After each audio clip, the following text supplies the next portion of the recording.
ಅಂದ್ರೆ ನೀವು ಹೇಗೆ ನೀವು ಅತ್ಯಂತ ಗಟ್ಟಿಯಾದ ಸಕ್ಕರೆ ಪಾಕವನ್ನ ನೆಲೆ ಮೇಲೆ ಹಾಕಿದ್ರೆ ಇರುವೆಗಳು ಹೇಗೆ ಮುಡ್ತಾವೋ, ಅಥವಾ ಎಲ್ಲಾದ್ರೂ ಒಂದು ಗಿಡಕ್ಕೆ ಹಾಕಿದ್ರೆ ಅಂಟ್ಕೊಂಡ್ಬಿಟ್ಟು ಅದಕ್ಕೆ ನೀವು ಬಿಡಿಸಕ್ಕೆ ಸಾಧ್ಯವಿಲ್ಲನೋ, ನಾವು ಸಂತೃಪ್ತವಾದ ಎಣ್ಣೆ ತಿಂದ್ರೆ ನಮ್ಮ ದೇಹದ ರಕ್ತನಾಳಗಳಲ್ಲಿ ಅದು ಹೋಗಿ ಶೇಖರಣೆ ಆಗ್ಬಿಡುತ್ತೆ.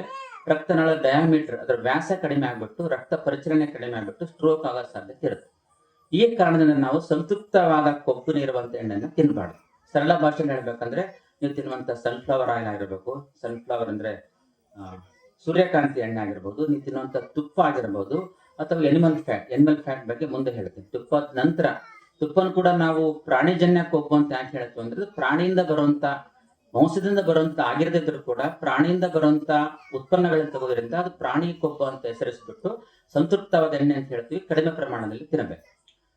ನಾನ್ ಸ್ಯಾಚುರೇಟೆಡ್ ಫ್ಯಾಟ್ ಅಂತ ಹೇಳ್ತೀವಿ. ಅಸಂತೃಪ್ತವಾದ ಎಣ್ಣೆಗಳು ಯಾವ ಅಂದ್ರೆ, ಸಾಮಾನ್ಯವಾಗಿ ನಾವು ಯಾವ್ದು ಕಡೆಗಣಿಸಲ್ಪಟ್ಟಿದ್ವೋ ಅದು ಲೀಸ್ಟಿಗೆ ಬರುತ್ತೆ. ಶೇಂಗಾ ಎಣ್ಣೆ ಅಸಂತೃಪ್ತ ಎಣ್ಣೆ, ಅದು ನೀವು ತಿನ್ನುವಂತ ಕುಸುಬೆ ಎಣ್ಣೆ ಅಸಂತೃಪ್ತ ಎಣ್ಣೆ.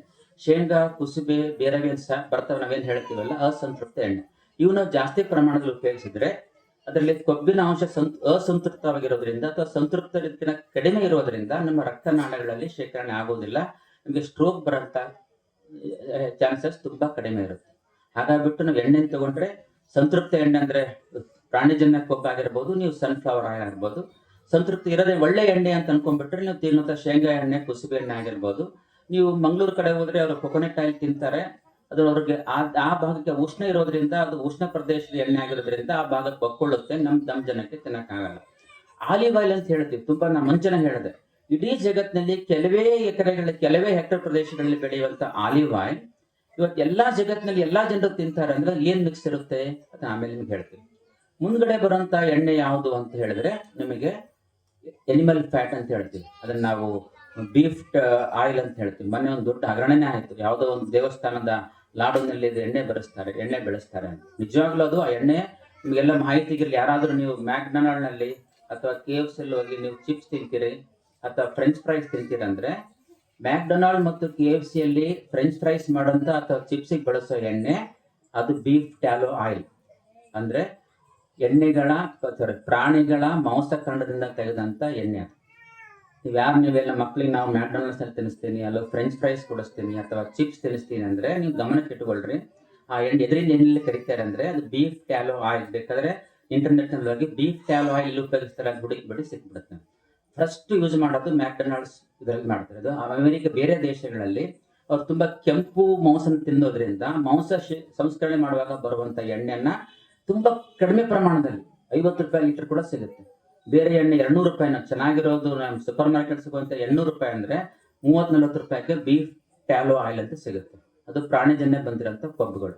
ಇತ್ತೀಚಿನ ದಿನಗಳಿಗೆ ಮಾಹಿತಿಗಿರ್ಲಿ, ಅದು ವಾಸನೆ ಇರುತ್ತಲ್ಲ ಸರ್, ನಮ್ಗೆ ಗೊತ್ತಾಗಲ್ಲ ಅನ್ಕೊಂಡಿದ್ರೆ ನೀವು, ವಾಸನೆ ಬರುತ್ತೆ ನಾವು ಹೆಂಗ್ ಗೊತ್ತಾಗಲ್ಲ ನಮಗೆ ಹೆಂಗ್ ತಿಂತೀವಿ ಅಂದ್ರೆ, ವಾಸನೆಯನ್ನು ಕೂಡ ಹೋಗಲಾಡಿಸುವಂತ ಕೆಮಿಕಲ್ಸ್ ಬಂದಿದ್ದಾರೆ ಮನೇಲಿ. ಅವೆಲ್ಲವನ್ನ ಹೈಡ್ರೋಜನೇಷನ್ ಮಾಡಿ ಅದರ ಬಣ್ಣ, ವಾಸನೆ, ರುಚಿ ತೆಗೆದುಬಿಟ್ಟು ಬೀಫ್ ಟ್ಯಾಲೋ ಆಯಿಲ್ ಪ್ರಾಣಿಜನ್ಯ ಕೊಬ್ಬಿನ ಎಣ್ಣೆಯಲ್ಲಿ ನಿಮಗೆ ಇಷ್ಟವಾದ ಎಣ್ಣೆ ವಾಸನೆ ಆಗ್ಬಿಡ್ತಾರೆ. ಅದರಲ್ಲಿ ನಿಮಗೆ ಸನ್ಫ್ಲವರ್ ಮಾಡಿಕೊಡ್ಬೇಕು. ನಿಮಗೆ ಕೆಮಿಕಲ್ ಲ್ಯಾಬ್ನಲ್ಲಿ ಹೋಗ್ತಾರೆ, ಕೆಮಿಕಲ್ ಕಾಂಪೋಸಿಷನ್ ನೋಡ್ತಾರೆ, ಸನ್ಫ್ಲವರ್ ಇರುವಂತ ಯಾವ್ದು ಕೆಮಿಕಲ್ ಸ್ಟ್ರಕ್ಚರ್ ಇದೆ ಅದೇ ತರದ ಎಣ್ಣೆ ಮಾಡಿಬಿಟ್ಟು ಒಂದು ಲೀಟರ್ ಒಂದು ಹನಿ ಆಗಿಬಿಟ್ರೆ ನೀವು ಮುಂದೆ ಹೋಗ್ಬಿಟ್ರೆ ಸರ್ ಸನ್ಫ್ಲವರ್ ಆಯಿಲ್ ಮುಂದೆ ಯಾವ್ದೆಲ್ಲ ಬಿಡಿಸ್ತಾರೆ ಇದೆ ಬೆಸ್ಟ್ ಐತಂತೆ. ಅಂದ್ರೆ ಅಲ್ಲಿ ಮಟ್ಟಿಗೆ ನಮ್ಮ ಒಂದು ಮಾರ್ಕೆಟ್ ಕೆಡ್ತಾ ಬಂದಿದೆ. ಹಾಗಾಗ್ಬಿಟ್ಟು ನಾವು ಎಣ್ಣೆನ ಅತ್ಯಂತ ಕಡಿಮೆ ಪ್ರಮಾಣದಲ್ಲಿ ಯಾಕೆ ತಿನ್ನಬೇಕು, ಯಾವುದೇ ಎಣ್ಣೆ ತಿಂದರೂ ಕೂಡ ಇದು ಕಾರಣ. ಮುಂಚೆ ನೀವು ಎಣ್ಣೆನ ಯಾಕೆ ನೀವು ಸೂಪರ್ ಮಾರ್ಕೆಟ್ ಎಣ್ಣೆ ಯಾಕೆ ತಿನ್ನಬೇಕು, ನೀವು ಗಾಣದ ಎಣ್ಣೆ ಯಾಕೆ ತಿನ್ನಬೇಕಂತ ಕೇಳಿದ್ರೆ, ಯಾಕೆ ನಾನು ಮೊನ್ನೆ ಕಾನ್ಫರೆನ್ಸ್ ಹೋದಾಗ ನನಗೇನೋ ಸ್ಪಾನ್ಸರ್ ಮಾಡ ಅಂತ ಹೇಳಿದ್ರು. ಸರ್ ಒಂದು ಬ್ಯಾಗ್ ಕೊಟ್ಬಿಡಿ, ಪೆನ್ ಕೊಟ್ಬಿಡಿ ಅಂತ. ನಾನು ಹೇಳೋದಿಲ್ಲ ಸರ್, ನಮ್ಮ ಕಡೆ ಒಂದು ಗಾಣದ ಎಣ್ಣೆ ಮಾಡುತ್ತಾರೆ, ಅದನ್ನೇ ಬೇಕಾದ್ರೆ ನಾನು 1/4 ಲೀಟರ್ 1/2 ಲೀಟರ್ ಅಷ್ಟು ಕೊಡ್ತಿದ್ಬಿಟ್ಟು 300 ಜನಕ್ಕೆ ನಾವು ಇದಲ್ರಿ ಕಲ್ಲಪ್ಪವ್ರೆ ತಿರುವ್ಯಾಳ್ನಲ್ಲಿ ಯಾವುದೋ ಒಂದು ಚೌಡೇಶ್ವರಿ ನಮ್ಮ ಅದರಲ್ಲಿ ತುಂಬಾ ಗಾಣದ ಎಣ್ಣೆ ಮಾಡ್ತಾರೆ. ಎಸ್, ಗಾಣದ ಎಣ್ಣೆನ ನಾವು ಅಂದ್ರೆ ಕೋಲ್ಡ್ ಪ್ರೆಸ್ಟ್ ಅಂತ ಇಂಗ್ಲಿಷ್ ನಲ್ಲಿ ಕೋಲ್ಡ್ ಪ್ರೆಸ್ಟ್ ಅಂತ ಜನ ತಗೋತಾರೆ. ಗಾಣದ ಎಣ್ಣೆ ಅಂದ್ರೆ ಹಳ್ಳಿ ಗಾಣಪ್ಪ ಯಾರು ತಗೋಬೇಕಂತ. ಕೋಲ್ಡ್ ಪ್ರೆಸ್ಡ್ ಆಯಿಲ್ ಅಂದ್ರೆ ಗಾಣದ ಎಣ್ಣೆ. ಅದನ್ನ ಸೂಪರ್ ಮಾರ್ಕೆಟ್ ದೊಡ್ಡದಾಗಿ ಬಿಂಬಿಸ್ತಾರೆ, cold pressed oil, refined oil ಅಂತ. ಆ ಎಣ್ಣೆಯಲ್ಲಿ ಯಾಕೆ ನೀವು ಊಟ ಮಾಡ್ತೀವಿ, ಯಾಕೆ ತಿನ್ಬೇಕು, ಗಾಣದ ಎಣ್ಣೆನೇ ಯಾಕೆ ಶ್ರೇಷ್ಠ? ನಾವು ಕಳೆದ ಸುಮಾರು ವರ್ಷಗಳಿಂದ ನಮ್ಮ ಆಸ್ಪತ್ರೆ ಮುಂದ್ಗಡೆ APMC ಇದೆ, ಅಲ್ಲಿ ಗಾಣದ ಎಣ್ಣೆ ಮಾಡ್ತಾರೆ, ತಗೊಂಡ್ಬರ್ತೀವಿ. ಯಾಕೆ ಗಾಣದ ಎಣ್ಣೆ ಉಪಯೋಗಿಸಬೇಕು? ರಿಫೈನ್ಡ್ ಆಯಿಲ್ ಅಂದ್ರೆ ನೀವು ಸೂಪರ್ ಮಾರ್ಕೆಟ್ ಸಿಗುತ್ತಾ ಇರೋದು ರಿಫೈನ್ಡ್ ಆಯಿಲ್, ನೀವು ಗಾಣದಲ್ಲಿ ಸಿಗೋದು ಗಾಣದ ಎಣ್ಣೆ.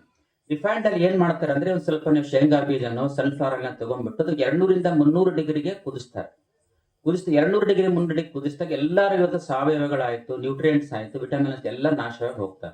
ನೀವು ಕೂಡ ಅಷ್ಟೇ ತರಕಾರಿ ಏನಾದ್ರೂ ಮಕ್ಕಳಿಗೆ ಕೊಡಬೇಕಾದ್ರೆ ಅದನ್ನ ಸ್ಟೀಮ್ ಮಾಡಿ ಕೊಡಿ, ಇಲ್ಲ ಸ್ವಲ್ಪ ಬೇಯಿಸ್ಕೊಡಿ. ನೀವು ಅದನ್ನ ಕರಿ ಆಗೋವರೆಗೆ ನೀವೇನಾದ್ರೂ ನೀವು ಬೇಯಿಸ್ಬಿಟ್ರೆ ಎಲ್ಲಾ ಸತ್ವಗಳು ಹಾಳಾಗ್ಬಿಡ್ತವೆ. ಹಾಗಾಗಿ ರಿಫೈನ್ಡ್ ಆಯಿಲ್ ಅಂತ ಏನ್ ಹೇಳ್ತೀವಿ ಮಾರ್ಕೆಟ್ನಲ್ಲಿ ಸಿಗ್ತಾವಲ್ಲ, ಆ 200 ಡಿಗ್ರಿಗೆ ಸೆಂಟಿಗ್ರೇಡ್ಗೆ ಅದನ್ನ ಕುದಿಸಿಬಿಟ್ಟು ಅದರಲ್ಲಿದ್ದ ಬಣ್ಣ, ರುಚಿ, ವಾಸನೆ 3 ತೆಗೆದುಬಿಡ್ತಾರೆ. ತೆಗೆದು ಮತ್ತೆ ಕೃತಕವಾಗಿ ನಿಮ್ಗೆ ಯಾವ ಬಣ್ಣ ಬೇಕು ಸರ್, ಸನ್ಫ್ಲವರ್ ಬೇಕಾ, ಸನ್ಫ್ಲವರ್ ಆಗಿರುವಂತ ತೆಳುವಾದ ಹಳದಿ ಬಣ್ಣ ಹಾಕ್ತಾರೆ. ನಿಮಗೆ ಯಾವುದು ನಿಮಗೆ ಶೇಂಗಾ ಎಣ್ಣೆ ಬೇಕಾದ್ರೆ ಸ್ವಲ್ಪ ಗಾಢವಾದ ಹಳದಿ ಬಣ್ಣ ಹಾಕ್ತಾರೆ. ಅದಕ್ಕೆ ನಿಮಗೆ ಕುಸುಬೆ ಎಣ್ಣೆ ಬೇಕಾದ್ರೆ ಕುಸುಬೆ ಎಣ್ಣೆ ಬೇಕಂತ ಬಣ್ಣನ ಹಾಕಿ ಅದಕ್ಕಿರುವಂತ ವಾಸನೆ ಹಾಕ್ಬಿಟ್ಟು ಕ್ಯಾಪ್ ಮಾಡಿಬಿಟ್ಟು 200 ರೂಪಾಯಿ ಲೀಟರ್, 200 ರೂಪಾಯಿ ಲೀಟರ್, 150 ರೂಪಾಯಿ ಲೀಟರ್, 150 ರೂಪಾಯಿ ಲೀಟರ್ ಯಾಕಂತ ಹೇಳಿ ಕೊಡ್ತಾರೆ. ಅದು ನೀವು ವರ್ಷಾನ್ಗಟ್ಲೆ ಲೀಟರ್ ಕೂಡ ರಿಫೈನ್ಡ್ ಆಗಿ ಕೆಡೋದಿಲ್ಲ, ಪ್ರಿಸರ್ವೇಟಿವ್ಸ್ ಹಾಕಿರ್ತಾರೆ ಕೆಡಬಾರ್ದಂತ. ನೀವು ಗಾಣದ ಎಣ್ಣೆ ತಂದು ಮನೆಗಿಡ್ರಿ, 2 ತಿಂಗಳಲ್ಲಿ ಅದು ಓಪನ್ ಮಾಡಿ ಏನಾದ್ರು ಇಟ್ಟರೆ ಕಮುಟ್ ವಾಸನೆ ಅಂತ ಹೇಳ್ತೀವಿ ನಾವು, ಮುಗ್ಗು ವಾಸನೆ ಬರಕ್ಕೆ ಸ್ಟಾರ್ಟ್ ಆಗುತ್ತೆ. ಯಾಕಂದ್ರೆ ಪ್ರಿಸರ್ವೇಟಿವ್ಸ್ ಇರಲ್ಲ ಅದರಲ್ಲಿ. ಅದನ್ನ ಕೇವಲ 80 ಡಿಗ್ರಿ ನೀವು ಗಾಣನ ತಿರುಗಿಸ್ತಿರಲ್ಲ, ಕಟ್ಟಿಗೆಯಿಂದ ಆಯ್ತು ಅಥವಾ ಇದರಿಂದ ಕೇವಲ 70 ರಿಂದ 80 ಡಿಗ್ರಿ ಶಾಖ ಉತ್ಪತ್ತಿ ಆಗುತ್ತೆ. ಅದರಿಂದ ಯಾವುದೇ ಜೀವಸತ್ವಗಳು ನಾಶ ಆಗಲ್ಲ. ನೀವೇನು ಶೇಂಗಾದಲ್ಲಿ ಒಂದು ನಮ್ಮ ಕಡೆ ಶೇಂಗಾನ ಯಾಕೆ ನಾವು ಪ್ರಮೋಟ್ ಮಾಡಬೇಕಂದ್ರೆ, ಶೇಂಗಾದ ಮೇಲ್ಗಡೆ ಇರುವಂತ ಪೊರೆ ಏನಂತ ಹೇಳ್ತೀವಲ್ಲ, ನೀವನ್ನ ಶೇಂಗಾನ ಹುರಿದಾಗ ಅದನ್ನ ಕೇರ್ಬಿಟ್ಟು ಚೆಲ್ತಿರಲ್ಲ, ಅದು ಕ್ಯಾನ್ಸರ್ ಔಷಧಿಗೆ ಉಪಯೋಗಿಸ್ತಾರೆ.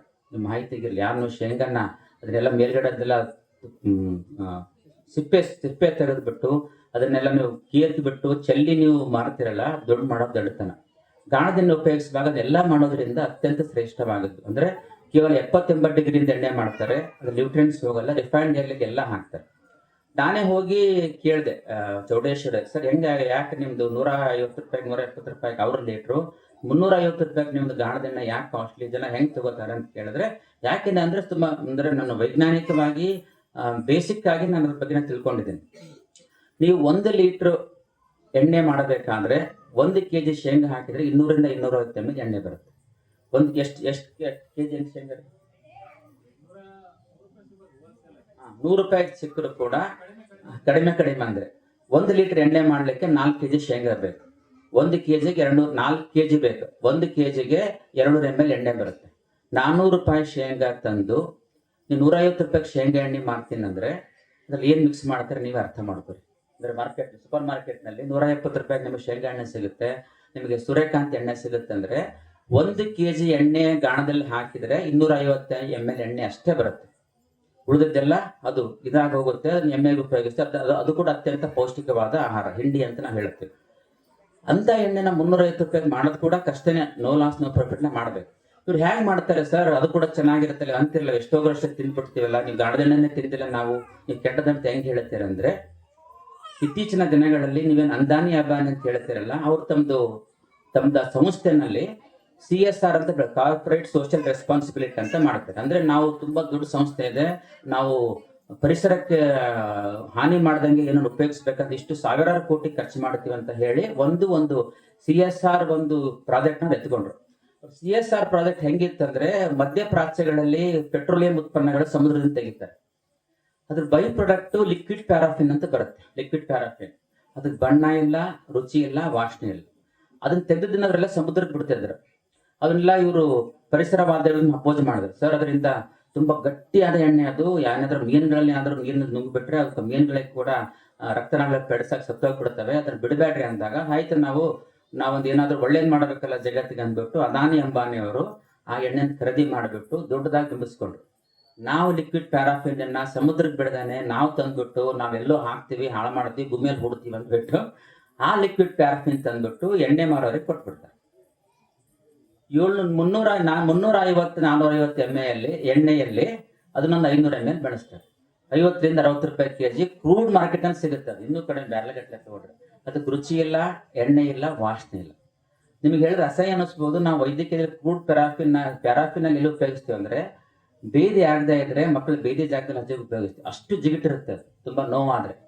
ಅಂತ ಲಿಕ್ವಿಡ್ ಪ್ಯಾರಾಫಿನ್ ಎಣ್ಣೆಯನ್ನ ನಿಮ್ಗೆ ಏನ್ ತಿಂತೀರಿ ಸೂಪರ್ ಮಾರ್ಕೆಟ್ ಅಲ್ಲಿ, ಲಿಕ್ವಿಡ್ ಸನ್ಫ್ಲವರ್ ಆಯಿಲ್ ಅಲ್ಲೋ ಅಥವಾ ಇದರಲ್ಲೋ ಮಿಕ್ಸ್ ಮಾಡಿ ಕೊಟ್ಬಿಟ್ಟು ಆ ಬಣ್ಣ ಇಲ್ಲ, ವಾಸನೆ ಇಲ್ಲ, ರುಚಿ ಇಲ್ಲ. ನೀವು ಯಾವುದೇ ಎಣ್ಣೆ ಕಡೆ ಮಿಕ್ಸ್ ಮಾಡ್ರೆ ಅದು ಹೊಂದ್ಕೊಂಡ್ಬಿಡುತ್ತೆ.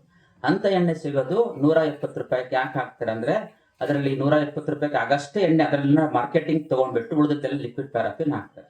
ಯಾಕೆ ನೀವು ಗಾಣದೆಣ್ಣೆ ತಿನ್ಬೇಕು, ಯಾಕೆ ನಾವು ಪ್ರಮೋಟ್ ಮಾಡ್ತೇನೆ ಅಂದ್ರೆ, ನೀವು ತಿನ್ನೋ ಎಣ್ಣೆ ಲಿಕ್ವಿಡ್ ಪ್ಯಾರಾಫಿನ್ ಅಂತ ಏನು ಹೇಳ್ತೀವಲ್ಲ, ಅದು ಎಷ್ಟು ಕೆಟ್ಟದಂದ್ರೆ, ನೀವು ಬೇಕಾದ್ರೆ ಇವತ್ತು ಹೋಗಿ 5 ml ಬಾಯಿಗೆ ಇಟ್ಕೊಂಡ್ಬಿಡ್ರಿ, 3 ದಿನ ನೀವು ಬಾಯಿ ಮುಕ್ಕಳಿಸಿದ್ರು ಕೂಡ ಎಣ್ಣೆ ಅಂಶ ಬಾಯಲ್ಲೇ ಇರ್ತದೆ. ಅಂತ ಎಣ್ಣೆ ನೀವು ರಕ್ತನಾಳಗಳಲ್ಲಿ ಸೇರ್ಕೊಂಡ್ಬಿಟ್ರೆ ಎಷ್ಟು ವರ್ಷ ಬೇಕು ಹೋಗ್ಲಿಕ್ಕೆ ಯೋಚನೆ ಮಾಡಿ. ಯಾಕೆ ನಾವು ಗಾಣದೆಣ್ಣೆ ತಿನ್ನಬೇಕು, ನಾವು ಎಣ್ಣೆ ತಿನ್ನಬಾರ್ದು, ಎಣ್ಣೆ ಪುರಾಣದ ಬಗ್ಗೆ ಹೇಳಬೇಕಂದ್ರೆ, ಯಾಕೆ ನೀವು ಸರ್ ನಿಮಗೆ ಶೇಂಗಾ ಎಣ್ಣೆ ಉಪಯೋಗಿಸ್ತೀರಿ, ನಮ್ಮ ಮನೇಲಿ ಹೇಳುತ್ತೆ ಅದ್ರದ್ದು ವಾಸನೆ ಬಂದ್ಬಿಡ್ತಾರೆ ಅಡುಗೆ ಮಾಡಿದಾಗ. ಅದೇ ಸನ್ಫ್ಲವರ್ ಆಯಿಲ್ ಯೂಸ್ ಮಾಡಿದಾಗ ವಾಸನೆ ಇರಲ್ಲ ಅಂತ ಹೇಳಿದ್ರೆ, ಒಂದು ಸನ್ಫ್ಲವರ್ ಆಯಿಲ್ ಅಥವಾ ಸೂರ್ಯಕಾಂತಿನಿಂದ ಒಂದು ಶ್ರೇಷ್ಠ ಗುಣನೋ ಅಥವಾ ಹೊಂದಿಕೊಳ್ಳೋ ಗುಣ ಅಂದ್ರೆ ಅದಕ್ಕೆ ನ್ಯೂಟ್ರಲ್ ಫ್ಲೇವರ್ ಅಂತ ಹೇಳ್ತೀವಿ. ಯಾವ ಅಡುಗೆ ಮಾಡಬೇಕಂದ್ರೆ ರಸ, ರುಚಿ, ರಸಾಯನ ಅಂತ ಹೇಳ್ತೀವಿ. ಒಂದು ಅಡುಗೆ ಮಾಡೋಕ್ಕೆ ರಸ ಇರಬೇಕು, ಗ್ರೇವಿ ಇರಬೇಕು, ರುಚಿ ಇರಬೇಕು ಮತ್ತು ರಸಾಯನ ಇರಬೇಕಂದ್ರೆ ಎಲ್ಲಾ ಫ್ಲೇವರ್ಗಳು ಮಿಕ್ಸ್ ಆಗಿರ್ಬೇಕು. ರಸ, ರುಚಿ, ರಸಾಯನ ಅಂತ ಹೇಳ್ತೀವಿ. ಸನ್ಫ್ಲವರ್ ಒಂದು ದೊಡ್ಡ ಗುಣ ಅಂದ್ರೆ ಅದಕ್ಕೆ ಯಾವುದೇ ಫ್ಲೇವರ್ ಇಲ್ಲ. ನೀವು ಏನಾದ್ರೂ ಫ್ಲೇವರ್ ವಾಸನೆ ಬರುತ್ತಂದ್ರೆ ಕೆಮಿಕಲ್ ಹಾಕಿ ಮಾಡಿರ್ತಾರೆ. ಅದನ್ನ ಗಾಣದೆಣ್ಣೆಯಲ್ಲಿ ಕೇಳಿ ಸರ್ ಗಾಣದೆಣ್ಣೆಯಲ್ಲಿ ಸನ್ಫ್ಲವರ್ ಮಾಡೋದು ಕಷ್ಟ ಅಂತ ಹೇಳಿದ್ರು. ಯಾಕಂತ ಕೇಳಿದ್ರೆ ಅದು ತುಂಬಾ ಬೀಜ ಚಿಕ್ಕದಿರೋದ್ರಿಂದ ತುಂಬಾ ಕಷ್ಟ ಸರ್, 2-3 kg ಹಾಕಿದ್ರೆ 200 ml ಬರುತ್ತೆ, ನಿಮ್ಗೆ ವರ್ಕೌಟ್ ಆಗಲ್ಲ ಅಂತ ಹೇಳ್ತಾರೆ. ಆ ಸನ್ಫ್ಲವರ್ ಯಾಕೆ ಇದನ್ನು ಉಪಯೋಗಿಸ್ತಾರೆ ಅಂದ್ರೆ, ಫಾರ್ ಎಕ್ಸಾಂಪಲ್ ನೀವು ಬಾಸುಮತಿ ಅನ್ನ ಮಾಡ್ತೀರ ಅಂತ ಮನೆ ಇಟ್ಕೊಂಡ್ಬಿಡ್ರಿ, ಸನ್ಫ್ಲವರ್ ಆಯಿಲ್ ಮಿಕ್ಸ್ ಮಾಡಿ ಏನಾದ್ರೂ ನೀವು ಫ್ರೈಡ್ ರೈಸ್ ಮಾಡಿದ್ರೆ ಬಾಸುಮತಿಯ ಅಕ್ಕಿಯ ವಾಸನೆ ಮತ್ತು ಮಧುರತೆ ಹಂಗೆ ಇರುತ್ತೆ. ನೀವು ಶೇಂಗಾ ಎಣ್ಣೆ ಹಾಕಿ ಯೂಸ್ ಮಾಡಿದ್ರೆ ಶೇಂಗಾ ಎಣ್ಣೆ ಡಾಮಿನೆಂಟ್ ಆಯಿಲ್, ಅದು ಶೇಂಗಾ ಎಣ್ಣೆ ವಾಸನೆ ಬರುತ್ತೆ. ಹಾಗಾಗ್ಬಿಟ್ಟು ತುಂಬಾ ಪಾಪ್ಯುಲರ್ ಆಗಿರೋ ಆಯಿಲ್ ಯಾವುದಂದ್ರೆ ಸೂರ್ಯಕಾಂತಿ ಎಣ್ಣೆ. ನೆಕ್ಸ್ಟ್ ಮುಂದೆ ಬಂದಿರೋದು ಟ್ರಾನ್ಸ್ ಫ್ಯಾಟ್ ಅಂತ ಹೇಳ್ತೀವಿ. ಸಣ್ಣ ಕತೆ, ನಾನು 30 ವರ್ಷದ ಕೆಳಗೆ ಸಿಂಧೂರು ಪ್ರಾಕ್ಟೀಸ್ ಬಂದಾಗ ನನ್ನ ಅವಾಗ ಅಕ್ಕಪಕ್ಕ ಎಲ್ಲ ಮಾರವಾಡಿಸ್ ಬರ್ತಾ ಇದ್ರು, ಯಾರು ಭಾವಿಸ್ಬೇಡಿ, ಅದ್ರಲ್ಲಿ ಪದೇ ಬರ್ತಾ ಇದ್ದವನ ಹೆಸರೇ ಗೊತ್ತಿದ್ದಲ್ಲ ನನಗೆ. ನಮ್ಮ ಮೆಡಿಕಲ್ ಶಾಪ್ ನನಗೆ ಕೇಳ ಸರ್ ಅವ್ನು ಸುಟ್ಟೆಣ್ಣೆ ಸೇಟ್ ಅಂತಾರೆ ಅವನಿಗೆ ಅಂತ. ಈ ಸುಟ್ಟೆಣ್ಣೆ ಸೇಟ್ ಅವ್ನ ಹೆಸರೇ ಇಲ್ಲ ಅಂದ್ರೆ, ಇಲ್ಲ ಸರ್ ಹಂಗೆ ಹೆಸರಾಗ್ಯಾನ ಅವನ ಇತಿಹಾಸ ತೆಗೆದ್ರೆ ಅವು ಸುಟ್ಟೆಣ್ಣೆ ಸೇಟು ರಾತ್ರಿ 10 ಗಂಟೆ ಆದ್ಮೇಲೆ ಎಲ್ಲಾ ಹೋಟೆಲ್ಗಳಿಗೆ ಹೋಗ್ಬಿಟ್ಟು ಅವೇನು ಎಣ್ಣೆ ಕದ್ದಿರ್ತಿದ್ರು ಅವಾಗೆಲ್ಲ ವಡಾದಲ್ಲೂ ಬೋಂಡಾದಲ್ಲೂ ಅವು ಎಲ್ಲ ರಾತ್ರಿ ಕಡಾಯದಲ್ಲಿ ಉಳಿಸಿರ್ತಾರೆ ಕರಿ ಎಣ್ಣೆ ಅಂತ. ಅದನ್ನ ತಗೊಂಡು ಹೋಗ್ಬಿಟ್ಟು ಅವ್ನು ರಸ್ತೆ ಬದಿ ವ್ಯಾಪಾರಿಗೆ ಮಾರ್ತಾ ಇದ್ದ. 20 ರೂಪಾಯಿ ಲೀಟ್ರ್, 30 ರೂಪಾಯಿ. ಅವ್ರಿಗೆ ಏನು ಪಾಪ ಎಗ್ ಫ್ರೈ ಮಾಡೋರಿಗೆ, ಚಿಪ್ಸ್ ಮಾಡೋರಿಗೆ, ಚಿಕನ್ ಫ್ರೈ ಮಾಡೋರಿಗೆ ಅದನ್ನೇನೇ ಮಾಡ್ತಿದ್ರು. ಅವ್ನು 3 ಅಂತಸ್ತು ಬಿಲ್ಡಿಂಗ್ ಕಟ್ಟಿದ್ದಾನೆ, ಅದನ್ನೆಲ್ಲ ಗೊತ್ತಿಲ್ಲ ಸಿಂಧೂರಿನಲ್ಲಿ. ಅಂದ್ರೆ ಅವನ ಹೆಸರೇ ಸುಟ್ಟೆಣ್ಣೆ ಸೇಟ್. ಅಂದ್ರೆ ಅಂತ ಆಯಿಲ್ ಅನ್ನು ನಾವು ಟ್ರಾನ್ಸ್ ಫ್ಯಾಟ್ ಅಂತ ಹೇಳ್ತೀವಿ. ಟ್ರಾನ್ಸ್ ಫ್ಯಾಟ್ ಎದರಲ್ಲಿ ಬರುತ್ತೆ ಅಂದ್ರೆ, ನೀವು ತಿನ್ನುವಂಥ samosa, chips, Kurkure, Lay's trans fat ಇಂದ ಮಾಡ್ತಾರೆ. ನಾವು ಸುಟ್ಟೆಣ್ಣೆ ಅಂತ ಹೇಳ್ತೀವಿ, ಇಂಗ್ಲಿಷ್ ನಲ್ಲಿ ಟ್ರಾನ್ಸ್ ಫ್ಯಾಟ್ ಅಂತ ಹೇಳ್ತಾರೆ. ಅದು ಹಾಗಾಗಿ ನೀವು ಮನೇಲಿ ಅಡುಗೆ ಮಾಡುವಾಗ ದಯವಿಟ್ಟು ಕರದ ಎಣ್ಣೆನ ಪದೇ ಕರೆದು ಇಡಬೇಡಿ.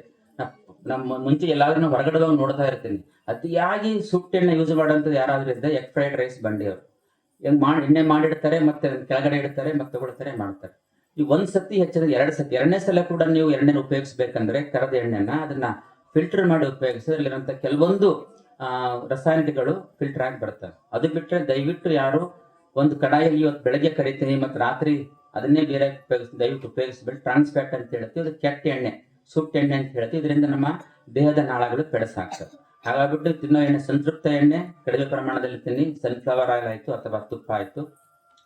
ನಾನ್ ಸಂತೃಪ್ತ ಎಣ್ಣೆ ಅತ್ಯಂತ ಶ್ರೇಷ್ಠ. ನಾವು ವೈದ್ಯಕೀಯವಾಗಿ ಹೇಳಬೇಕಂದ್ರೆ ನಾನು ರೆಕಮೆಂಡ್ ಮಾಡೋದಂದ್ರೆ ಶೇಂಗಾ ಎಣ್ಣೆ ಮತ್ತು ಕುಸುಬೆ ಎಣ್ಣೆ. ಟ್ರಾನ್ಸ್ ಫ್ಯಾಟ್ ಅಂತೀವಿ, ಸುಟ್ಟ ಎಣ್ಣೆ ಅಂತೀವಿ. ಪದೇ ನೀವು ಕರೆದು ಮಾಡೋದ್ರಿಂದ ಆಗುತ್ತೆ. ಕರೆದು ಪದಾರ್ಥ ತಿಂತಾರೆ, ಅದನ್ನ ನೀವು ಮಾಡಬಾರ್ದು. ಏನು ಕೊಬ್ಬು ಜನಕ ಅಂದ್ರೆ ಪ್ರಾಣಿ ಕೊಬ್ಬನ್ನು ತಿನ್ನುವಂತ ಎಣ್ಣೆ ಏನಿದೆ ಅದನ್ನ ನೀವು ತುಪ್ಪ ಅಂತ ಹೇಳ್ತೀವಿ, ಲಿಮಿಟ್ ಆಗಿ ಉಪಯೋಗಿಸಬಹುದು. ತುಪ್ಪಕ್ಕೆ ಬಂದ್ರೆ ಮತ್ತೆ ಲಾಸ್ಟ್ ಟೈಮ್ ಹೇಳಿದ್ದೆ, A1 ಮಿಲ್ಕ್, A2 ಮಿಲ್ಕ್ ಅಂತ ಹೊರಗಡೆ ಸಿಗ್ತಾ ಇದೆ. ತುಂಬಾ ಮಾರ್ಕೆಟ್ ಮಾಡ್ತಿದ್ದಾರೆ ಎಲ್ಲ A1 ಮಿಲ್ಕ್, A1 ಮಿಲ್ಕ್ ಅಂತ. ನಾವ್ ಯಾವ್ದು A1 ಅಂದ್ರೆ ಮಾರ್ಕೆಟಿಂಗ್ ತಂತ್ರಗಳು ಹೇಗಿದೆ ಅಂದ್ರೆ A1 ಮತ್ತು A2 A2 ಮಿಲ್ಕ್ ಶ್ರೇಷ್ಠ. ಇವಾಗ 2ನೇ ಸಲ ಸರ್ ಕರದ ಎಣ್ಣೆ ಸರ್ ಕೇಳಿದ್ರು, 2ನೇ ಸಲ ಅಂದ್ರೆ ಜಾಸ್ತಿ ಆಯ್ತು, 3ನೇ ಸಲಕ್ಕೆ ಆಗ್ಲದ ಕಮ್ಮಿ ವಾಸನೆ ಬರಕ್ ಸ್ಟಾರ್ಟ್ ಆಗುತ್ತೆ. ಅದನ್ನ A1 A2 ಮಿಲ್ಕ್ ಅಂತಾರಲ್ಲ, A2 ಮಿಲ್ಕ್ ಶ್ರೇಷ್ಠ. ಮಾರ್ಕೆಟಿಂಗ್ ಹೆಂಗ್ ಮಾಡಿದ್ ನಾವೇನಂತಾರೆ, A1 ಐತಪ್ಪ ಅಡಿಗೆ ಅಂದ್ರೆ ಏನಂತ ಗೊತ್ತೀವಿ ನಾವು, A1 ಶ್ರೇಷ್ಠ, A2 ಕನಿಷ್ಠ. A1 ಅಂದ್ರೆ ಏನಾಗುತ್ತೆ ಅಂದ್ರೆ, ಯಾವ್ದು ಸಿಂಪಲ್ ಆಗಿ ಅಂದ್ರೆ ಯಾವ್ದು ನಿಮ್ಮ ಪ್ರಾಣಿಗಳಿಗೆ ಮೇಲ್ಗಡೆ ದುಬ್ಬ ಇರೋದಿಲ್ಲ. ಫಾರ್ ಎಕ್ಸಾಂಪಲ್ ದೇಶಿಯ ಜರ್ಸಿ ಆಕಳುಗಳಿಗೆ ಡುಬ್ಬ ಇರಲ್ಲ. ಆ ಪ್ರಾಣಿಯಿಂದ ಬರುವಂತ ಹಾಲು ಮತ್ತು ಕೊಬ್ಬಿನ ಉತ್ಪನ್ನಗಳು ತುಂಬಾ ಡೇಂಜರಸ್. ಈ ಮಕ್ಕಳಿಗೆ ಏನಾದ್ರು ಡಯಾಬಿಟಿಸ್ ಬರ್ತಾ ಇದೆ ಅಥವಾ ತುಂಬಾ ಒಬೆಸಿಟಿ ದಪ್ಪ ಆಗ್ತಾ ಇದಾರೆ ಅಥವಾ ಏನಾದರೂ ರೋಗಗಳು ಬರ್ತದೆ ಅಂದ್ರೆ ನಿಮ್ಮ ಹಾಲಿನ ಪ್ರಮಾಣವನ್ನು ದಯವಿಟ್ಟು ನೀವು ಗಮನಿಸಿ, ಯಾವ ಹಾಲು ತರ್ತಾರೆ ಅಂತ. ಯಾವುದು ಪ್ರಾಣಿಗಳಿಗೆ ಮೇಲ್ಗಡೆ ಡುಬ್ಬ ಇದೆನೋ ಆದ್ರಿಂದ ಬರುವಂತ ಭುಜ, ಅದಕ್ಕೆ ನಾವು ಸೂರ್ಯನಾಡಿ ಅಂತ ಆಯುರ್ವೇದದಲ್ಲಿ ನೋಡಿ ಸೂರ್ಯನಾಡಿ ಅಂತ ಇರುತ್ತೆ. ಅಲ್ಲಿಂದ ಸೂರ್ಯನ ಕಿರಣಗಳು ಹೋಗ್ಬಿಟ್ಟು ಲ್ಯಾಕ್ಟೋಫರಸ್ ಗ್ಲ್ಯಾಂಡ್ ಅಂತ ಹೇಳ್ತೀವಿ, ಅಲ್ಲಿಗೆ ಹೋಗ್ಬಿಟ್ಟು ಅಲ್ಲಿರುವಂತ ಕೆಲವೊಂದು ಮೆಟಬಾಲಿಕ್ ಇಂಗ್ರೀಡಿಯೆಂಟ್ಸ್ನ ತೆಗೆದು ಹಾಕ್ಬಿಡುತ್ತೆ. ನಾವೇನು ದೇಸಿ ಆಕಳ ಅಂತೀವಿ ಅದು A2 ಮಿಲ್ಕ್. ಇನ್ನೂ ಸರಳವಾಗಿ ಹೇಳಬೇಕಂದ್ರೆ ಯಾವ ಪ್ರಾಣಿ ನಿಮ್ಮ ಮನೆಯ ಬೇಲಿ ಹಾರುತ್ತೆ ಅದು A2 ಮಿಲ್ಕ್, ಅದು ಒಳ್ಳೆ ಪ್ರಾಣಿ. ಯಾವ ಪ್ರಾಣಿ ಕಟ್ಟದಲ್ಲೇ ಮಕ್ಕೊಂಡಿರುತ್ತೆ ಅದು A1 ಮಿಲ್ಕಿನ ಪ್ರಾಣಿ. ನೀವು ಜರ್ಸಿ ಆಕಳು ನೋಡ್ಬಿಟ್ರೆ ಯಾವಾಗಲೂ ಒಂದು ಹೊಲ್ಲು ಹಾಕ್ರಿ, ಕೂಟಲ್ಲೇ ಕೂತಿರುತ್ತೆ, ಮಲಗುತ್ತೆ, ಎದ್ದೇಳುತ್ತೆ, ಮಲಗುತ್ತೆ. ನಿಮ್ ದೇಸಿ ಆಕಳ ನೋಡ್ರಿ, ಕನಸು ಹಾಕ್ಬಿಟ್ರೆ ಎದ್ದು ಹೋಗ್ಬಿಡುತ್ತೆ. ಮತ್ತೆ ಕುರಿ ಹಾಲು ತಿನ್ಬೇಕು, ಕುರಿ ಹಾಲು ಕುಡಿಬೇಕು, ಆಡಿನ ಹಾಲು ಕುಡಿಬೇಕಂತ ಹೇಳಿದ್ರೆ ಸಿಂಪಲ್ ಫಾರ್ಮುಲಾ. ಕುರಿ ಬೇಲಿ ಆಗಿರುತ್ತಾ, ಆಡು ಬೇಲಿ ಆಗಿರುತ್ತಾ? ಆಡು ಬೇಲಿ ಆಗಿರುತ್ತೆ ಶ್ರೇಷ್ಠವಾದ ಹಾಲು. ಅಂದ್ರೆ ನಾವು ಜನಸಾಮಾನ್ಯರಿಗೆ ಇಷ್ಟು ಅರ್ಥ ಮಾಡಿಕೊಟ್ರೆ ಅವ್ರಿಗೆ ಅರ್ಥ ಆಗುತ್ತೆ. A2 ಮಿಲ್ಕ್ ಇಂದ ಬರುವಂತ ತುಪ್ಪ ಅಥವಾ ಹಾಲುಗಳು ಶ್ರೇಷ್ಠ. ಆಕಳ ಹಾಲಾಗಿರ್ಬೋದು, ಕೆಲವೊಂದು ಮಟ್ಟಿಗೆ ಎಮ್ಮೆ ಹಾಲಾಗಿರ್ಬೋದು. A1 ಜರ್ಸಿ ಆಕಳಿಂದ ಬರುವಂತ ಯಾವುದೇ ಉತ್ಪನ್ನಗಳನ್ನು ದಯವಿಟ್ಟು ಕುಡಿಸಬೇಡಿ. ಇನ್ನೂ ಹೆಚ್ಚಿನ ಪ್ರಮಾಣದಲ್ಲಿ ಮುಂಚೆ ಎಲ್ಲ ನಾವು ಹಾಲು ಕುಡಿತೀನಿ ಸರ್ ಮಕ್ಳಿಗೆ ಕೇಳ್ತೀನಿ ಅಂದ್ರೆ ಒಂದ್ 2 ನಿಮಿಷ ಯೋಚನೆ ಮಾಡ್ತೀನಿ ನಾನು. ಹುಡುಗಿ ಯಾವ ಹಾಲು ಕುಡಿಸ್ತೀರ ನೀವು? ಎಮ್ಮೆ ಹಾಲ, ಆಕಳ ಹಾಲ, ಗವಳಿ ಹಾಲ, ಮತ್ತೆ ಯಾವ್ದ? ಯಾಕೆ ಅಂದ್ರೆ ಒಂದು 10 ವರ್ಷದ ಕೆಳಗಡೆ ನನ್ನ ಹತ್ರ ಇಲ್ಲೊಂದು ಜಾಲಾಡ್ ಬಸವಾಪುರದಿಂದ ಮಗು ಬಂತು. 12 ವರ್ಷದ ಮಗು, 88 kg ಮಗು. ಅತ್ಯಂತ ನಾನು ನೋಡಿದ ಅತ್ಯಂತ ದುಡುತಿ ಮಗು. ಒಂದು ನಮ್ಮ ಸಣ್ಣ ಬಾಗ್ಲಿದೆ. ಅವ್ನು ನನಗೆ ಯಾಕೋ ಸೌಂಡ್ ಬಂದು ಇಷ್ಟು ದಪ್ಪ ಆಗ್ಲಿಕ್ಕೆ ಸಾಧ್ಯ ಇಲ್ಲ ಅಂತ ಹೇಳ್ಬಿಟ್ಟು ನಾನು ಅದಕ್ಕೆ ಅನಾಲಿಸಿಸ್ ಮಾಡಕ್ಕೆ ಹುಬ್ಳಿಗೆ ಕಳಿಸ್ತೇನೆ ನಮ್ಮ ಕ್ಲಾಸ್ಮೇಟ್ಗೆ. ಸರ್ ಇವ್ನಿಗೆ ಯಾಕೋ ನನಗೆ ಇವ್ನ ದಪ್ಪಕ್ಕೆ ಕಾರಣ ಏನು, ಅವ್ನಿಗೆ ಹೇಳ್ತಿಲ್ಲ ಸರ್, ಹಾಲು ಬಿಟ್ರೆ ಏನು ಕುಡಿಲ್ಲ, ಅವನು ಚೆನ್ನಾಗಿ ನಮ್ಮ ರೊಟ್ಟಿ ಊಟ ಮಾಡ್ತಾನೆ ಅಂತ. ಅವ್ರೊಂದು ತಿಂಗಳಾದ್ಮೇಲೆ ಸರ್ ಫೋನ್ ಮಾಡಿ ಕೇಳಿದ್ರು, ನೀನ್ ಕಲಿಸಿರೋ ಮಗು ನಾನು ಔಷಧದಲ್ಲಿ ನಾನು ಬರ್ಕೊಂಡಿಲ್ಲ, ಅದು ಗಂಡ ಹೆಣ್ಣ ಹೇಳಪ್ಪ ಅಂತ ಹೇಳಿದ್ರು. ನನಗೂ ಮರ್ತೋಗಿತ್ತು. ಮತ್ತೆ ಫೋನ್ ಮಾಡಿ ಯಾವಾಗ ಕಡಿಮೆ ಪೇಷಂಟ್ ನೋಡ್ತಾ ಇದ್ದೆ. ಇಲ್ಲ ಸರ್ ಗಂಡು ಮಗನೇ, ಅದು ಯಾಕೆ ಸಂಶಯ ಬಂತು ಅಂತ ಕೇಳಿದ್ರು. ಇಲ್ಲ, ಮಗುನಲ್ಲಿರುವಂತ ರಕ್ತದಲ್ಲಿ ಎಲ್ಲಾ ಹಾರ್ಮೋನ್ಗಳು ಹೆಣ್ಣಿನ ಹಾರ್ಮೋನ್ ಇದೆ. ಅವ್ನು ದಪ್ಪ ಆಗ್ಲಿಕ್ಕೆ ಕಾರಣ ಅವನೊಂದು ಸ್ಟ್ರಕ್ಚರೇ ಫಿಮೇಲ್ ಸ್ಟ್ರಕ್ಚರ್. ಯಾಕೆ ಅಂತ ಕೇಳಿದ್ರೆ ಅವನು ರೆಡ್ಡಿ ಹಾಲು ಕೊಡ್ತಾ ಇದ್ದ. ಅವ್ನು ರೆಡ್ಡಿ ಏನ್ ಮಾಡ್ತಿದ್ರೆ ಹಾಲು ಜಾಸ್ತಿ ಬರಲಿ ಅಂತ ಹೇಳ್ಬಿಟ್ಟು ನಾವು ಹೊರಗೆ ಬರೋ ಆಕ್ಸಿಟೋಸಿನ್ ಇಂಜೆಕ್ಷನ್ ಕೊಡ್ತೀವಿ. ಆ ಇಂಜೆಕ್ಷನ್ ಆಕಳಿಗೆ ದಿನಾಲ್ ಕೊಡ್ತಾರೆ. ಅಂದ್ರೆ ಹಾಲಿನ ಈಲ್ಡ್ ಜಾಸ್ತಿ ಆಗ್ಲಂತ 2 ಲೀಟರ್ ಕೊಡೋ ಎಮ್ಮೆ ಅಥವಾ ಆಕಳು 3 ಲೀಟರ್ ಕೊಡ ಸ್ಟಾರ್ಟ್ ಮಾಡುತ್ತೆ. ಅಲ್ಲಿ ಇರುವಂತ ಹಾಲಿನಲ್ಲಿ ಏನಿರುತ್ತೆ, ಹಾರ್ಮೋನ್, ಹೆಣ್ಣಿನ ಹಾರ್ಮೋನ್ ಇರುತ್ತೆ. ಆ ಮಗು ಹೆಣ್ಣಿನ ಬಾಡಿ ತರನೇ ಬೆಳೆಯುತ್ತೆ. ಅಂದ್ರೆ ಎಲ್ಲಿವರೆಗೆ ನಮ್ಗೆ ಕಲುಷಿತಗೊಂಡಿದೆ ಅಂತ ಅಂದ್ಬಿಟ್ರೆ ನಮ್ಮ ಮಾರ್ಕೆಟಿಂಗು ಪ್ರತಿಯೊಂದು ಆಹಾರ ಊಟ ಮಾಡೋದಕ್ಕೆ ಕೂಡ ಯೋಚನೆ ಮಾಡಬೇಕು. ಹಾಗಾಗ್ಬಿಟ್ಟು end of the day take home message ಏನು ಅಂದ್ರೆ, ನಾನು ಈ ವೇದಿಕೆ ಮೂಲಕ ಮನೆ ಊಟನೇ ಶ್ರೇಷ್ಠ ಊಟ, ಹೊರಗಿನ ಆದಷ್ಟು ಕಡಿಮೆ ಮಾಡಿ. ಯಾಕಂದ್ರೆ ಇತ್ತೀಚಿನ ದಿನಗಳಲ್ಲಿ ಬೆಂಗಳೂರಲ್ಲಿ ಹೋಗ್ಬಿಟ್ರೆ ವಾರದಲ್ಲಿ 3 ದಿನ ಅಡಿಗೆ ಮಾಡೋದು. ಹೆಣ್ಮಕ್ಳಾಯ್ತು ಗಂಡ್ಮಕ್ಳಾಯ್ತು, ಅಲ್ಲಿ ಗಂಡ್ಮಕ್ಳು ಅಡಿಗೆ ಮಾಡ್ತಾರೆ 3 ದಿನ. ಶನಿವಾರ ರಾತ್ರಿ ಮನೆ ಬಿಟ್ಬಿಟ್ರೆ ಸೋಮವಾರ ಬೆಳಗ್ಗೆವರೆಗೆ ಮನೇಲಿ ಯಾರು ಅಡಿಗೆ ಮಾಡಲ್ಲ. ಶನಿವಾರ ರಾತ್ರಿ ಹೊರಗಿನ ಊಟ, ಬೆಳಗ್ಗೆ ಮತ್ತು ಹೊರಗಿನ ಊಟ. ಅಲ್ಲಿ ರಾಮೇಶ್ವರಂ ಕೆಫೆ ಅಂತ ತುಂಬಾ ನಿಮ್ಗೆ ಫೇಮಸ್ ಆಗಿದೆ, ನಾನು ಒಂದ್ಸಲ ಹೋಗಿದ್ದೆ. ಅಲ್ಲಿ ದೋಸೆ ಮೇಲೆ ಅನ್ಲಿಮಿಟೆಡ್ ತುಪ್ಪ ಹಾಕ್ತಾರೆ. ಏನೊಂದು ಪಾಕೆಟ್ ಒಂದು 10 ದೋಸೆ ಮುಗಿಸ್ಬಿಡ್ತಾರೆ. ಯಾಕೆ ಫೇಮಸ್ ಅಂದ್ರೆ ದೋಸೆ ಯಾವುದೇ ಅಡಿಗೆ ತುಪ್ಪ ಹಾಕ್ಬಿಟ್ರೆ ಚಪ್ಪರಿಸ್ಕೊಂಡು ಉಣ್ತಾರೆ. ಅಂದ್ರೆ ಎಲ್ಲಿ ಮಟ್ಟಿಗೆ ನೀವು ಹೊರಗಡೆ ತಿನ್ನೋ ಆಹಾರ ಎಷ್ಟು ಕಲುಷಿತಗೊಂಡಿದೆ ಅಂದ್ರೆ, ವಾರಕ್ಕೆ 3 ದಿನ ಬೆಂಗಳೂರಲ್ಲಿ ಹೋಗ್ಬಿಟ್ರೆ 3 ದಿನ. ಯಾವತ್ತಾದ್ರೂ ನಾವು ಕಾಲೇಜಿನಲ್ಲಿ ಇದ್ದಾಗ ತಿಂಗಳಿಗೆ ಒಂದ್ಸಲ ಕೂಡ ಹೋಗ್ತಾ ಇದ್ದಿಲ್ಲ. ನಮ್ಮ ಮಕ್ಕಳು ಬಂದ್ಮೇಲೆ ವಾರಕ್ಕೆ ಒಂದ್ಸಲ ಹೋಗ್ತಾರೆ. ಮುಂದಿನ ಜನರೇಷನ್ ಹೊರಗಡೆ ತಿನ್ನೋ, ಈಗ ಸ್ವಿಗ್ಗಿ ಮತ್ತು ಜೊಮ್ಯಾಟೊ ಬಂದ್ಮೇಲೆ ಇನ್ನೂ ಜಾಸ್ತಿ. ಅದಕ್ಕೆ ಹೇಳ್ತಾ ಇದ್ರು, ನೀವು ಯಾರು ಮ್ಯಾಗಿ ತಿನ್ನೋ ಹುಡುಗಿ ನಿಮ್ಮ ಮನೇಲಿದ್ರೆ ಮುಂದೆ ದೊಡ್ಡೋಳ ಆದ್ಮೇಲೆ ಸ್ವಿಗ್ಗಿನೇ ತರಿಸ್ತಾಳೆ ಅಂತೇಳಿ. ಅಂದ್ರೆ ಮ್ಯಾಗಿ ಎಷ್ಟು ಕಷ್ಟ. ಮ್ಯಾಗಿ ಬಗ್ಗೆ ಹೇಳಬೇಕಂದ್ರೆ, ಮ್ಯಾಗಿ ನೀವೇನಾದ್ರೂ ತಿಂದ್ರೆ, ಯಾಕೆ ಮ್ಯಾಗಿ ತಿನ್ಬೇಕು ನೋಡಿರ್ಬೇಕು ನೀವು, ಸ್ಪೂನಲ್ಲಿ ಹಾಕಿದಾಗ ಒಂದಕ್ಕೊಂದು ಅಂಟುಕೊಳ್ಳಲ್ಲ. ನೀವು ಶಾವಿಗೆ ಮಾಡ್ರಿ, ಶಾವಿಗೆ ಚಮಚಲ್ಲಿ ಇಟ್ಕೊಂಡ್ರೆ ಒಂದಕ್ಕೊಂದು ಅಂಟುಕೊಳ್ಳುತ್ತೆ. ನೀವು ಹಾಲು ಹಾಕೋವರೆಗೆ ಬೀಳ್ಬಿಡ ಆಗಲ್ಲ. ಅದರಲ್ಲಿ ಇದು ಅಂಟ್ಕೋಬಾರ್ದು ಅಂತ ಹೇಳ್ಬಿಟ್ಟು ಶೂ ಪಾಲಿಶ್ ಮಾಡುವಂತ ವ್ಯಾಕ್ಸ್ ನ ಮ್ಯಾಗಿಯಲ್ಲಿ ಹಾಕ್ತಾರೆ. ಹಾಗಾಗ್ಬಿಟ್ಟು ಸ್ಪೂನ್ ಮಾಡಿದಾಗ ಅದು ಹಿಂಗ್ ಮಾಡಿದ್ರೆ ಇಲ್ಲಿವರೆಗೆ ಬರುತ್ತೆ.